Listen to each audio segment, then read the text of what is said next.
आज हमने एक साथ बहुत सारे भगवान जी के दर्शन किए और दर्शन भी बहुत ही अच्छे से हो गए थे। तो आज सुबह नहा के मैं करने लग गई अपना मेकअप, क्योंकि बाहर जाने से पहले खुद को चमकाना तो बनता ही है। तो फिर मैं तैयार हो गई थी और अब चलिए चलते हैं 12 मंदिरों को एक्सप्लोर करने के लिए। तो इस व्लॉग को एंड तक ज़रूर देखते रहिए। तो चलिए चलते हैं। सबसे पहले हम आ गए थे स्टॉप पर बस या टैक्सी पकड़ने के लिए। तो बस तो नहीं मिली, लेकिन टैक्सी में बैठ के हम सीधा आ गए रेलवे स्टेशन पर और फिर टिकट लेके हम बैठ गए थे ट्रेन में और फिर हम उतरे सीधा महालक्ष्मी स्टेशन पर और फिर वहाँ से टैक्सी में बैठ के हम निकल गए थे मंदिर के लिए। और फिर मंदिर में आते से ही वहाँ पर बाहर बहुत सारे कबूतर थे, तो हम सभी ने उनको दाना डाला और फिर मंदिर में एंटर किया। तो वहाँ पर बहुत ही सारी लंबी लाइनें लगी हुई थी, तो हम भी लाइन में थे। और ये तो लोगों की भगवान के प्रति आस्था है, इसलिए मंदिर में इतनी भीड़ होती है। फिर दर्शन करने के बाद मंदिर के पीछे आ गए थे और यहाँ पे ऐसा माना जाता है कि मन में कोई भी विश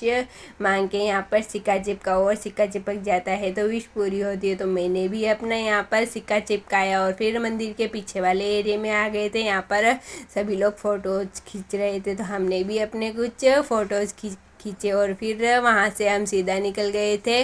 वहाँ पर पास में ही एक स्वामी नारायण जी का मंदिर था, तो हमने वहाँ पर भी जाके उनके दर्शन किए और फिर हम वहाँ से जा रहे थे सीधा बाबूलनाथ महादेव जी के दर्शन करने के लिए। तो हमें रास्ते में दिखाई दिया था अंबानी जी का घर और फिर बाबूलनाथ महादेव जी वहाँ पर पहुँच गए थे। तो वहाँ से फूल और प्रसाद लिया और फिर मंदिर में आने के बाद मंदिर के भगवान जी के दर्शन किए और दर्शन भी बहुत ही अच्छे से हो गए थे। और फिर दर्शन करते करते पेट में चूहे कूदने लगे, तो फिर वड़ा पाव खाया और नाश्ता किया। उसके बाद हम आ गए थे राधा कृष्ण मंदिर में उनके दर्शन करने के लिए। तो फिर राधा कृष्ण जी के दर्शन किए और दर्शन करते करते शाम हो गई थी और फिर ट्रेन में बैठ के हम निकल गए फिर से घर के लिए। चले मिलते हैं नेक्स्ट व्लॉग में, बाय।